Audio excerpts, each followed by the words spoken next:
দ্বিতীয় দফায় প্রেসিডেন্ট হওয়ার আগেই ট্রাম্প ঘোষণা দিয়েছিলেন অভিবাসন ইস্যুতে কঠোর হবেন। হোয়াইট হাউসে প্রবেশের পর থেকে সে নমুনা দেখছে যুক্তরাষ্ট্র তথা পুরো বিশ্বই। ট্রাম্পের সেই কড়াকড়িতে এবার নতুন করে ঘি ঢালল বুধবার এক অভিবাসীর গুলিতে 2 ন্যাশনাল গার্ড সদস্যের গুরুতর আহত হওয়ার ঘটনা। তারপর থেকেই নিজ মালিকানাধীন সামাজিক মাধ্যম ট্রুথ সোশ্যালে অভিবাসন ইস্যুতে একের পর এক পোস্ট করছেন প্রেসিডেন্ট ট্রাম্প। বৃহস্পতিবার আহত 2 সদস্যের একজন নিহত হওয়ার পর আরও ক্ষিপ্ত হয়ে ওঠেন তিনি। সাফ জানিয়েছেন তৃতীয় বিশ্বের কোনো দেশের নাগরিকের আর ঠাঁই হবে না যুক্তরাষ্ট্রে। পাকাপাকিভাবে সেই পথ বন্ধে এবার পদক্ষেপ নেবেন তিনি। মার্কিন ব্যবস্থাকে পুরোপুরি পুনরুদ্ধার করতে তৃতীয় বিশ্বের সব দেশ থেকে অভিবাসন স্থায়ীভাবে স্থগিত করা হবে। বাইডেন প্রশাসনের অনুমোদিত লাখ লাখ অনুপ্রবেশকারীর অভিবাসন বাতিল করা হবে। যুক্তরাষ্ট্রের জন্য নিট সম্পদ নয় এমন সবাইকে অপসারিত হতে হবে। এসব পদক্ষেপের মাধ্যমে অবৈধ ও বিশৃঙ্খল জনসংখ্যার ব্যাপক হ্রাস ঘটানো হবে।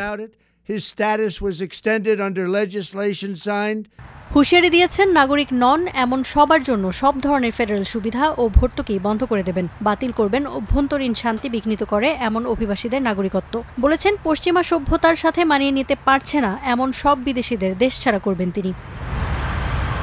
তবে ঘোষণায় কোনো দেশের নাম তিনি উল্লেখ করেননি। কোন কোন দেশ তার এই নিষেধাজ্ঞার আওতায় আসবে তা স্পষ্ট নয়। এ বিষয়ে রয়টার্সের মন্তব্যের অনুরোধে সাড়া দেয়নি হোয়াইট হাউস এবং US citizenship and immigration services.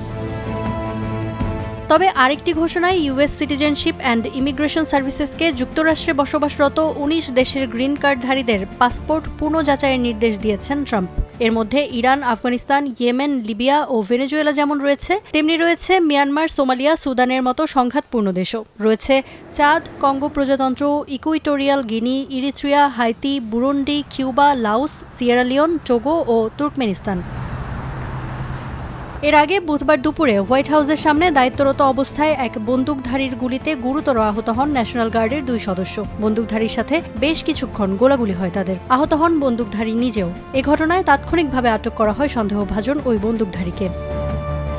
যুক্তরাষ্ট্রের ডিপার্টমেন্ট অফ হোমল্যান্ড সিকিউরিটি জানিয়েছে রাহমানুল্লাহ লাকানওয়াল নামের সন্দেহভাজন ওই ব্যক্তি আফগান নাগরিক। ঘটনার পরপরই আফগান নাগরিকদের অভিবাসন আবেদন অনির্দিষ্টকালের জন্য স্থগিত করেছে যুক্তরাষ্ট্র। Iffat Khandaker, star news.